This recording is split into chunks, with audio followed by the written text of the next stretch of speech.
Welcome to Hidden Reality. The year is 1989.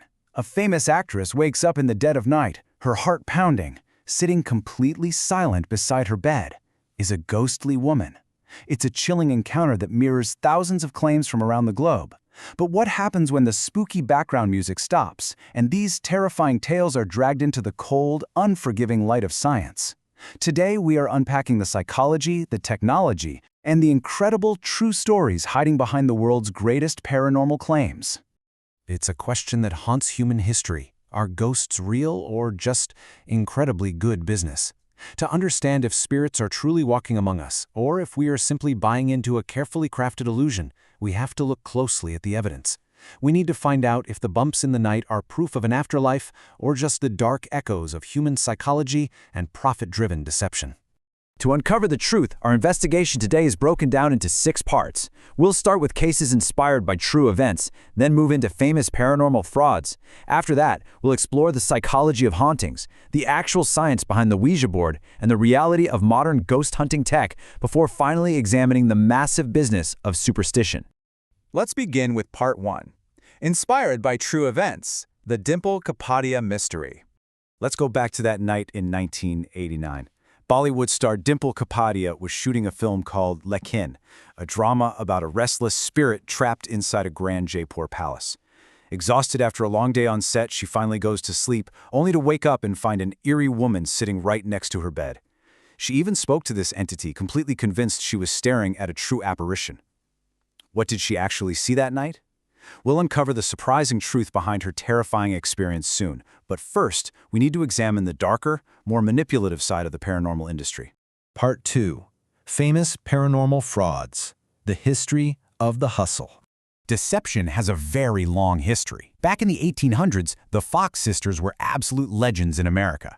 People flocked to them, desperate to communicate with their dead loved ones. The clients would listen in awe as spirits seemingly answered their questions by banging on the walls of the house. It was a massive sensation, but years later, after the tragic death of one sister's husband, grief and depression led to a shocking confession. She publicly admitted that the most famous spiritual mediums of the era were faking the whole thing. They were just playing parlor tricks on emotionally vulnerable people, tying objects to strings and secretly popping their toes and tapping their feet against the wooden floorboards.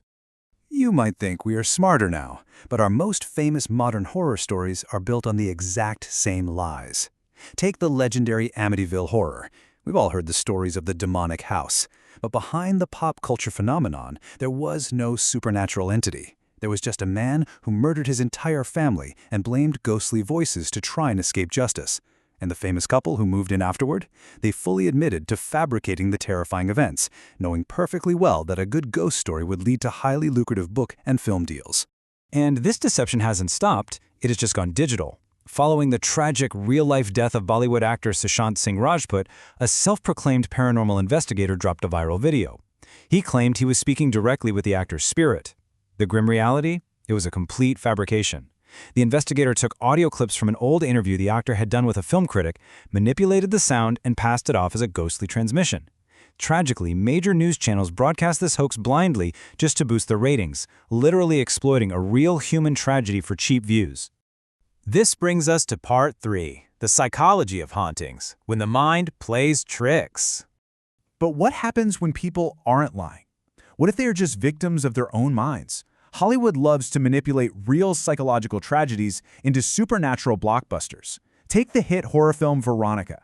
The movie claims a young girl was possessed by a terrifying demon after playing with a Ouija board, dying just 3 days later. But the real-life medical reality was far more tragic. The real girl, Estefania, lived in a rural area in the 1990s and suffered from a severe, undiagnosed psychotic disorder. She didn't die in 3 days. She passed away months later following a series of violent seizures. The film completely ignores the lack of medical diagnostics available to her at the time, choosing instead to sell a lucrative demon story. So how do we explain situations where entire families report seeing paranormal activity at the exact same time? Science points to a phenomenon known as mass psychogenic illness, also known as shared psychotic disorder. This is a terrifying but very real medical condition where closely connected people share a severe delusion or paranoia. Think of it like a psychological domino effect. We've seen this in heartbreaking real-life events like the tragic Delhi Barari case, or a bizarre incident where an Australian family on a road trip collectively suffered from intense, shared paranoia, believing they were being hunted before scattering themselves into the wilderness. It feels completely real to them, but it isn't supernatural. Part 4. The Science of Ouija, the Subconscious in Motion. This brings us to the mechanics of the seance room. How exactly do people communicate with the dead using a Ouija board? The answer isn't in the spirit realm, it's in neuroscience. It's called the Ideomotor Effect. This is a psychological phenomenon where human hands manipulate the planchette entirely based on subconscious expectations without any active awareness. Think of that sudden hypnic jerk, that feeling of falling that jolts you awake just as you're drifting off to sleep. Your body moves without your conscious permission. During a Ouija session, fueled by memories and deep desires, your brain subtly commands your muscles to push the pointer toward the answers you secretly want to see. You can actually test this yourself right now. Attach a small weight like a phone charger to a piece of string. Hold it perfectly steady in front of you. Now just mentally concentrate on making it spin clockwise. Don't move your hand, just think about it spinning. Within seconds, you'll watch it start to move. You aren't moving it on purpose. Your brain is bypassing your conscious control, translating your singular thought into subtle, imperceptible muscle movements. And this is exactly why automatic writing and Ouija boards fail completely under scientific scrutiny. When you take those same Ouija users, blindfold them, and secretly rotate the board so they don't know where the letters are, the supposed spirits suddenly forget how to spell. The planchette just points to empty spaces, delivering absurd, random gibberish. If an actual spirit from beyond the grave was guiding their hands, a simple blindfold wouldn't stop them. Part 5. Ghost Hunting Tech Explained. Everyday explanations for spooky readings. Now, what about the sophisticated gadgets we see ghost hunters use on TV? When a paranormal investigator's EMF meter suddenly spikes and flashes red, the audience gasps. They claim it's a surge of spectral energy. But in reality, it's almost always triggered by the most mundane electronics imaginable. Standing near a cell phone, a two-way radio, a computer mouse, or even the camera crew's battery packs will cause that meter to fluctuate wildly. It's rarely a poltergeist. It is just basic electromagnetic radiation from their own filming equipment. The same goes for those eerie thermal cameras. Investigators constantly use infrared to spot glowing spectral shapes in the dark. But an infrared camera simply captures thermal patterns. It captures heat. So a glowing shape on a chair or a mysterious footprint on the floor is almost always just residual heat left behind by a living, breathing person. If a crew member leans against a wall or someone steps out of a hot shower with wet feet, the camera will pick up that exact temperature difference for several minutes. It looks incredibly spooky on screen, but it's not a ghost. It's just body heat. Part 6. The Business of Superstition. Harmless fun versus dangerous deception.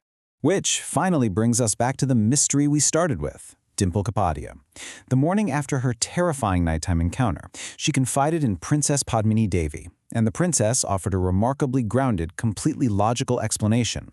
She pointed out to the terrified actress, "You are shooting all day as a ghost, so therefore at night I'm sure you woke up and you thought that there was somebody else with you." Dimple had been completely immersed in a spectral haunting role for hours on end. Her exhausted mind simply projected those deep-seated anxieties into a late-night delusion.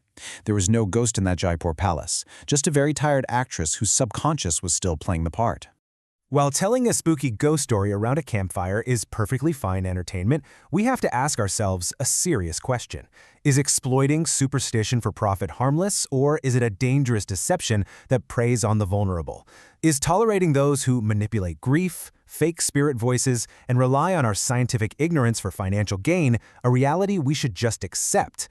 The real monsters aren't hiding under the bed. They are the ones exploiting human tragedy for profit. Subscribe to Hidden Reality for more incredible true stories and hidden realities from around the world.